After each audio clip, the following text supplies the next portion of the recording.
Yo, what is going on, guys? J.Yumeko here, and today we're back with some more Cinderella phenomenon. Last time we left off, what happened? Oh man, like, I really need an actual upload schedule. But anyways, whatever. Something happened last time, so we're gonna go ahead and continue from wherever the hell that was. Okay, that's basically the long and short of that. Oh yes, we're practicing our sword fighting skills. Keep your stance straight, princess. Jolene gives me the warning, but too late on purpose. I can see the smile on her face. She effortlessly slides past my defenses and taps me on the shoulder with her wooden sword. I got you. Again. For the last few days, I've been practicing with Julian and Garland because Claude still hasn't come out of his room. The knights offered to train me, and right now they're teaching me about ways to hold a sword. This is slow, but Claude did tell me I wouldn't be able to master the sword so quickly. Claude. He made me so angry that one day that I couldn't even probably give him my gift. Yet I still feel sad that he's not here teaching me himself. Come on, princess. Focus. I jolt out of my reverie and nod at Jurian. Okay. I ready myself for her next strike, and once again get tapped, this time on the hip. Garland takes over after Jurian, and then we do rounds where I try to hit them with certain strikes. They're both good at teaching, but it does not feel the same as Claude's instruction. His lessons seem to be like they were out of a book. Don't worry, princess. It always starts out slow. Lan was just as slow at training, but look at him now.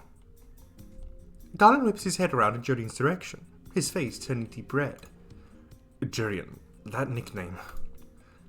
But you're so much fun to tease, Lan. She beams at him and then laughs at his embarrassed face. Our practice goes on for a few more minutes before the knights tell me to wrap up for the night. I think I'm going to stay out here for a little bit. Princess, you know it's dangerous out here at night. If I don't return in 10 minutes, you can come back and check on me. Jolene seems unconvinced, but she eventually nods. Fine, but keep your guard up, princess. I watch the two knights as they head back. I see Garland put his arm around Jolene's waist, pulling her closer. I turn away from the sight, ignoring the heavy feeling in my stomach. I'll just practice the swings for 5 more minutes. The only thing I hear in the clearing while I practice is my shallow breathing in the wind in my ears. Something breaks my concentration, however. I see a glimmer of colour in the forest, and I instantly stop, my hands growing tense on the wooden sword. What was that? I glance around at my surroundings, and then I freeze when I feel a hand on my shoulder. I can feel someone's breath on my neck. This all feels familiar. Is this Claude? Alright, put your hand over his, or turn and point your sword at him. I feel like, I feel like with this game, these are such close options. Like, oh, put your hand over his. It's like, oh yeah, that seems like it'd be sweet. Like, oh yeah, I instantly knew it was you the second you were there. But at the same time, it could be a thing of like, oh well, clearly the training isn't working because your guard is still down. So maybe I should turn and point my sword at him, but maybe that'll just have the opposite effect. And it's like, oh man. Okay.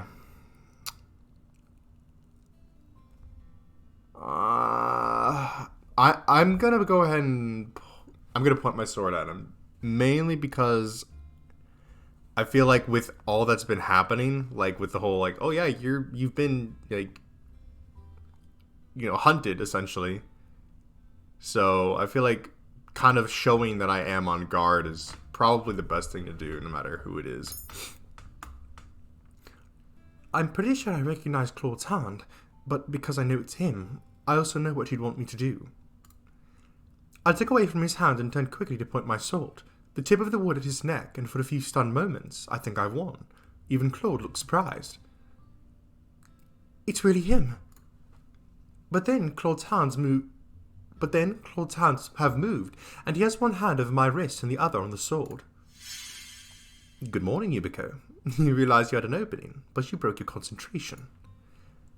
Claude. Claude moves his hands, allowing me to lower my sword. I'm sorry, Yumeko. I feel my breath catch in my throat when Claude holds out the rose pendant that I got for him. I feel my cheeks flush. That's right when you try to give that to him. You accidentally left this beautiful thing in my room when I came to return it. Return it? Yes, you left it in my room, and so I only thought it appropriate to bring it back to you. Does he really think I left it there on accident? Why would I leave it in your room by accident? What? I bought it for you, and I wanted to give it to you, but you were acting so strangely, and... Claude's eyes widen, the surprise clear on his face. Yumeko, you bought this for me. Why does he look so shocked? Claude looks at me in awe for a few moments. His eyes go back down to the locket. He traces a finger around the intricate shape, his eyebrows slowly furrowing. It's to thank you for everything that you've done for me. Yumeko, this is beautiful. He lets the chain fall through his fingers as he stares at the rose pendant with adoration. I feel my heartbeat stutter as he turns to regard me with the same gentle smile. He leans forward and my breathing stops as he reaches out to hold up my glass slipper necklace. He's standing so close to me.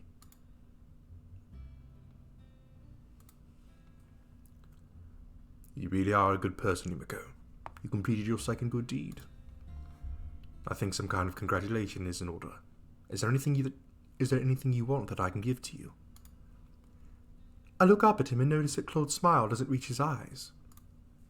He still looks so sad. I feel like there's so much more that I want from Claude, but I do not want to ask for something that might make him sad. I want a hug or I want you to smile.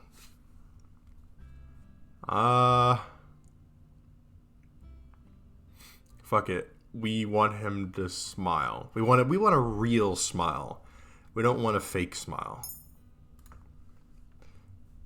Claude looks at me, his expression puzzled. He chuckles softly. But I am smiling. No, I want a real smile. One that isn't so sad. You saw right through me. We have been partners for long enough. How about this one? He smiles, a little awkwardly, and the quirk of his lips look more embarrassed than bright. I raise an eyebrow in confusion. No need of that look, darling. I really do appreciate you worrying for me. Karma stops, eyes wide. He puts his hand on his chest and takes a step away from me, his fingers clutching at the fabric of his shirt. Uh-oh. Claude has a pained expression on his face, only making me more anxious. Not now. Claude, are you okay? What's wrong? Yumeko, don't worry about it. He lowers his hand with the pained smile slowly fading from his face. This does little to reassure me. Was it my fault you were locked in your room for so long? He just looks so pained to be anywhere near me. No, most definitely not. I was feeling under the weather. And also bitter. Bitter? Why would he feel bitter? But it's not for you to worry about, darling. For now, we should head back. It's late and you need rest. I just got back from patrol, so I would like to rest as well. Is there anything else I can do for you? No, sweet Yumeko. You've already done enough for me. He clutches the rose locket to his chest and sighs out a little with a gentle smile. This smile feels real to me. This is a beautiful gift, and I will always treasure it. Thank you, Yumeko. Now, shall we head back? I nod at him and we silently walk back to the mansion. When we make it back to the tavern, I feel tired, but also lighter than I have for weeks. Claude wishes me a good night before slowly walking off to his room, holding the rose locket I gave to him tightly. Today I'm walking around town to do some errands with Claude. It has been quite a while since we've done this. Though we're here to run errands, there's also something else that drew me into town today. Yesterday, Waltz came back to the Martian and told us of an announcement the king was making today. Apparently, that announcement had been postponed for at least a week's time, but Waltz had only called on to it after hearing about it from the crowds after one of his puppet shows. I'm not sure what this announcement entails, but I feel that I need to see the king to make it there. But I feel that I need to see the king make it with my own eyes. I can see more people milling about than usual, which means most of them must be waiting for the king to speak. I have a bad feeling about this. It's not strange for the king to make announcements, but this feels so sudden. And with everything that's been happening to me, I feel on edge. Wow, Yumeko, you really made these bags sound a lot lighter than they actually be. Stop complaining, Miss Karma. You get valuable experience out of carrying bags. Seeing Claude complain is amusing, especially since I know he can handle the load. I feel like a servant. What does that make me when you make me carry What does that make me when you made me carry all those bags before? An assistant? I rolled my eyes at him. We're both working at the Martian, you know. And then the thought strikes me. What do you even do at the Martian? Claude looks surprised at my question, but then he quickly smiles at me. I train the knights, of course. I also attract customers with my beautiful reputation. I start laughing, and Claude's face flushes. Darling, I get the feeling you're laughing at me. I wonder. We finish up the rest of our errands and then sit down on the town plaza to rest. Claude leaves briefly and then returns with a slice of cake for both of us to share as a snack. I have a lot of things I want to ask him, and now feels like the right time to do so. May I ask you a question? Of course, darling. Anything. Do you enjoy dressing like a woman? I don't mind it, really. I appreciate the beauty in anything. You girls get to wear quite an assortment of lovely dresses and makeup. It's quite beautiful. I feel more comfortable in my own clothes, but I don't mind dresses. I guess if you've had to wear a dress for so long, you'd get used to it. I have another question. And what would that be? When I was in your room the other day, you spoke about a woman. Were you talking about the witch who cursed you? Oh, no. The woman I was talking about. He suddenly goes silent and lowers his head. His expression fades into something more melancholy, and I feel my heart lurch. Maybe I shouldn't have brought this up. To my surprise, Claude continues talking. Shortly after I came to Angiel, there was a woman that I met whose smile was as radiant as sunshine. She was beautiful, and when she laughed, everything felt right about the world. Hearing her talk about him makes me uncomfortable. Am I jealous? Claude watches me quietly, as if he's measuring my expression. Eventually, he goes back to speaking. I knew her for many months. Time passed and I thought we were truly in love. And then He goes silent for a few moments, his eyes distant, his expression pained. Well, some things happened and I realized she only loved me because of my curse. She was drawn to me just as any other woman is. She seemed so genuine in comparison to the other woman, but in the end... Claude trails off and lets out an exasperated sigh. You were truly in love with her? I was. I've dated many women, but I've never fallen in love with someone who has honestly loved me back. So then, the last person he loved was that one woman. Claude looks at me and for a few moments he does not speak. Yumeko, do you mind if I ask you a question? No, I don't mind. Have you ever loved anyone? My mother, of course. I was referring to a romantic kind of love. Romantic kind of love? What does that kind of love feel like? Allow me to enlighten you. He smiles at me, and it is surprisingly genuine. It can feel simultaneously like floating and sinking. Your heart stutters and you worry about small things, about offending the other person in some way. You wonder if they'll like you for what you're wearing, or if they would prefer a sandwich to a casserole when you treat them for dinner. You begin to find beauty in all the things that they do. Their presence makes you feel makes you feel complete in a way you had never thought of before. You try to imagine life without that person and find that you cannot. To even consider such a thing is painful, so much so that it feels like it might break your heart. Claude continues talking, but my mind is already whirling. Though he phrases things in a way that still feels unnecessarily dramatic, I feel a tinge of familiarity. The things he's describing, those are the things I feel when I'm with him. Before I can say anything, we hear the sound of hooves and the both of us turn. I can see a procession of knights, along with the king on his horse. He normally rides into town like this, but today he's not smiling, and there are way too many knights riding with him. And is that Sir Outcaster? Let us go find a place to stand and watch. As you wish. Claude walks with me into the crowd gathering around the king, and we find a spot to spectate at the very edge, closer to the alleyways. My beloved king citizens of Angiel, I have come before you today to make an important announcement. Ever since I was given this crown, I have sworn to live my life for the people, and to rule in all fairness, so that our kingdom could enjoy great peace. The crowd breaks into applause.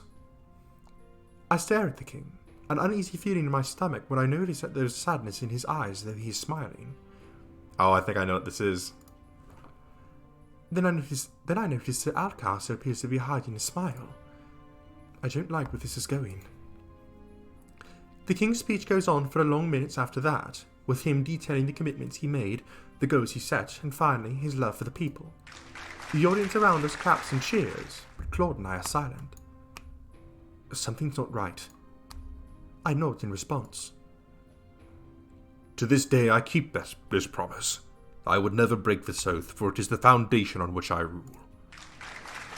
The audience claps again, but I'm silent, watching the king intently. Unfortunately, the unwelcome news that I bring to you today gives me reason to hand this foundation over to someone else. I have fallen terminally ill. The king's proclamation is met with shocked and angry chattering from the audience. I cannot hear anything that is being said over the cacophony of voices, but I know that the audience is dissenting. I stiffen as I stare at the king. He's lying. I can tell by the firm set of his jaw and the way his eyes flicker across the crowd faster than they ought to. The king has lied to me so many times before that I can recognize when he does it. I know that this unfortunate news must come as a shock, but this is an illness for which there is no current cure. As for the questions of my successor... He trails off for a few moments, and I think I see something in his eyes that hints at urgency, but I'm not sure why. Crown Princess Emmeline is unmarried and still too young to rule on her own. I feel a pang of irritation and confusion. Another lie. Emmeline could rule just fine with the help of Sir Midrose and the others. After much thought, I have come to the conclusion that our kingdom, which still continues to face danger from the witches, is best put in the capable hands of the commander of the Order of Caldera, Sir Alcaster. What? I cannot hide my shock. The rest of the audience reacts similarly. This sudden outburst is a testament to their confusion. While I will be providing support and assistance from the sidelines, I cannot in all good grace continue to wear this crown when I know that I cannot serve my people as they deserve. Simply put, I believe that the witches have gained more power in the recent months, and that Sir Alcaster is best suited to deal with these conflicts. The fairy tale curse runs more rampant these days, and there have been far more reports of incidents involving magic. The murmuring continues, except now the town folk sound panicked. This cannot be true. I do not miss the reluctance in the king's next words. Sir Alcaster has also suggested a number of remedies to our laws, especially concerning our security and work hours. I believe that Sir Alcaster can better rule this country in these turbulent times. Please show him all the love and loyalty you have shown me. That bastard! Claude has a foul expression on his face, and his words feel heavy, even in a low whisper. I know the king. He takes every duty upon himself, and he would never hand his crown over to someone else. Once Sir Alcaster comes to stand on the podium, he silences them with a glare. Citizens of Angiel, I swear to you that I will serve you as well as Gennaro has, That being said, I also believe some changes will need to be made. Sir Alcaster continues to speak. He mentions things like curfews for safety, extended work hours, and additional taxes to go toward the night, but I'm slowly beginning to block out the drone of his voice. What's going on? Sir? No. Alcaster must have done something to force the king into this charade. The king stands behind Alcaster with his hands clasped, his eyes alert, but there's a helplessness to them that I've never seen before. It isn't long before the crowd's unsettled murmuring becomes agitated whispering. I'm stunned when Claude cups his hand to his mouth and starts shouting. There is only one king! King Gennaro!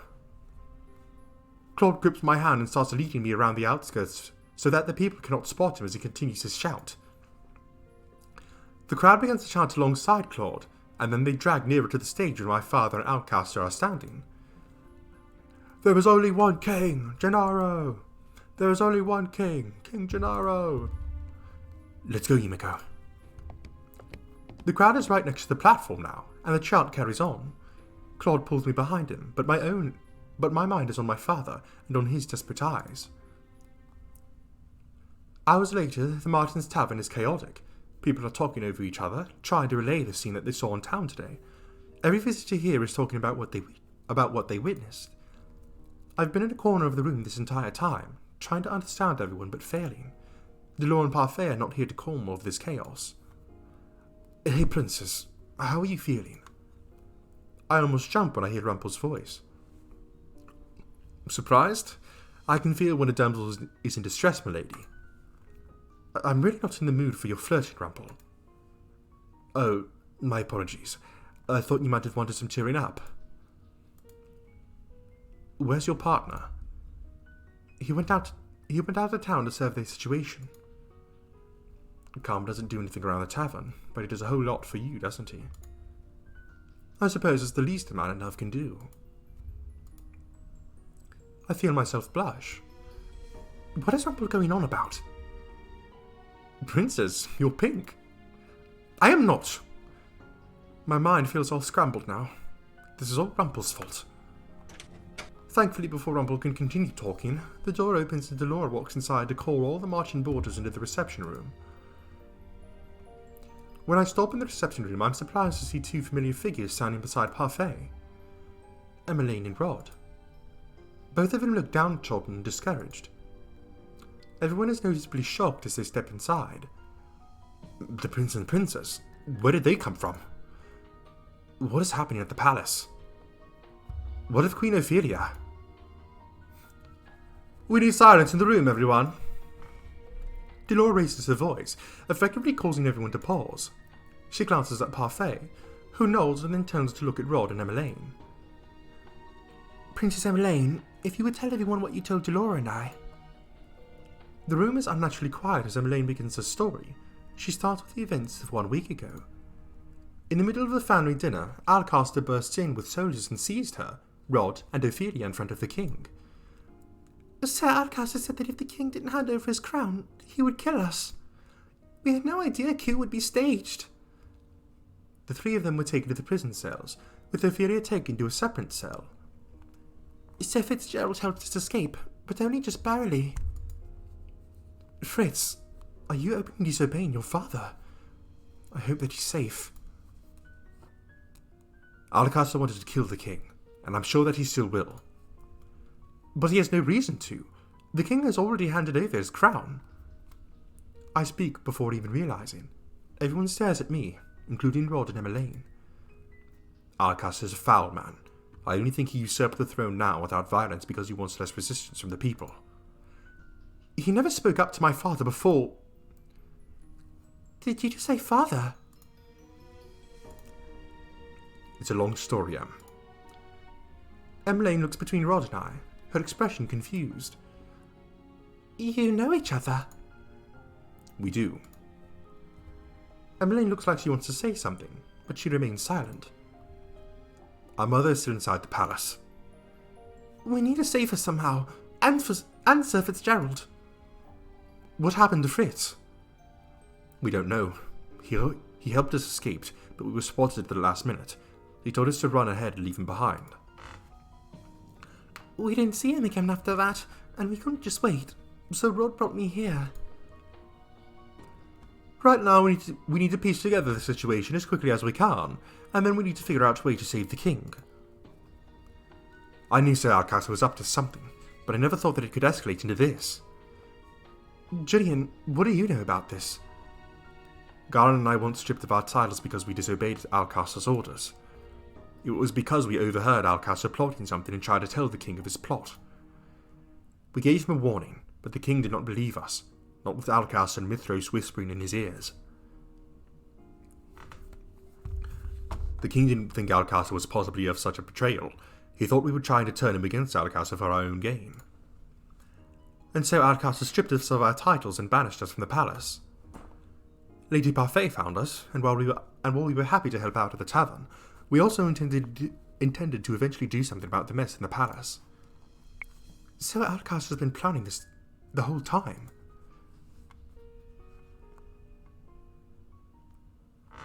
Damn. What? When we part for the night, Parfait and Delora take Rose and Emmeline to a room that they can share. It has been decided that they will be harboured here at the Marchen, a place that Emmeline apparently knew about but never came to, because she wasn't cursed. Well, Rod did say that his family knew he was cursed. I noticed Emmeline looking at me many times throughout the night, but she never asked me anything. The next few days are a muddled mess. Everyone is busy trying to find out what happened and what can be done to help the king. I'm sweeping the tavern half-heartedly one day, my thoughts on everything but my chores. Everyone's been trying to do something to help out the last few days. Though I've gone on quite a few trips into town with Claude to search for information, I haven't been able to find much. I feel so useless. I'm finally on my break, so I decide to go to the reception room to rest. When I step inside, I notice Emmeline sitting on the couch. She waves me over as soon as she sees me. She hasn't really openly spoken to me since she's been here. Parfait and Delora have been trying to hide her, so as not to cause a ruckus in the Marchen. Rumours are dangerous now. You're J.Yumeko, right? Yes. Rod told me about your curse. He said that you're the king's blood daughter. I'm really sorry. I'm shocked by Emmeline's sudden outburst. What? I didn't mean to, but I took your place. How could I forget my own sister? We're not blood related. That doesn't matter. I would love you regardless. Emmeline was always trying to take me out and do things with me back when I was still in the palace. I distanced myself from her because I thought the king loved her more than he loved me. I still think that maybe he does. We weren't close. I barely spoke to you, or to Rod. Didn't he tell you that? He did. But perhaps now we can turn over a new leaf. Emmeline is as stubborn as always. I have more things to worry about than being her friend. I have to go. I walk off before the conversation can continue. If I hadn't been cursed and remained in that palace, would Sir Alcasser have taken me hostage too? Alright, I think we're gonna go ahead and stop there. I feel like that's a pretty good stopping point. Main menu. Dang, we're over here like, if I was still there, would he even bother have bothered taking me hostage? Like, bro, you're trying to validate yourself over like whether you'd be taken hostage or not. Your value as a hostage against the king.